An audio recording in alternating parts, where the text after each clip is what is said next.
बिस्मिल्लाहिर्रहमानिर्रहीम। अशरा ज़िलहिज्जा में जो काम नहीं करने वो क्या हैं? पहली बात तो ये कि ये अशरा ज़िलहिज्जा जो है ये उन 4 महीनों में से हैं जो हुर्मत वाले महीने हैं जिनमें किसी किस्म की जंग शुरू करना जायज़ नहीं है।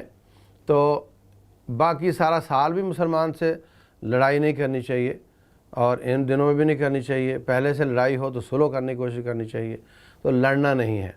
इन दिनों में जो हुर्मत वाले महीने काफरों से भी जंग शुरू नहीं करनी चाहिए, इल्ला है कि वो हमला करें तो दिफा किया जा सकता है, करना ज़रूरी है।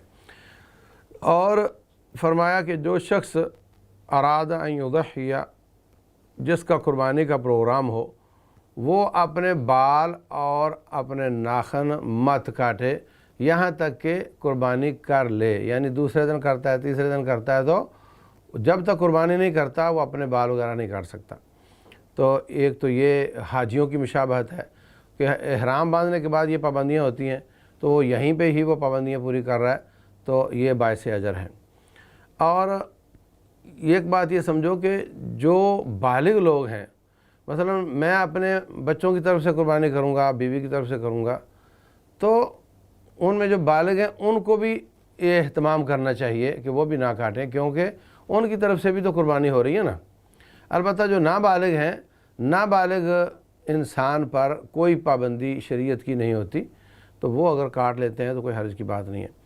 दूसरी बात यह है कि एक शख्स आया रसूलुल्लाह सल्लल्लाहु अलैहि वसल्लम के पास, वो मुस्नद अहमद में हदीस है हसन दर्जे की। वो कहता है जी मुझे आप कुरान सिखाइए। आपने फरमाया ये पढ़ो ये पढ़ो, तो सूरह ज़िलज़ाल उसको सिखाई।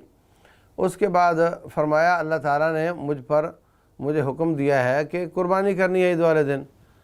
तो कहने लगा जी मेरे पास तो सिर्फ़ एक बच्चों के दूध के लिए बकरी है, अगर आप फरमाए तो मैं वो ज़िबा कर देता हूँ।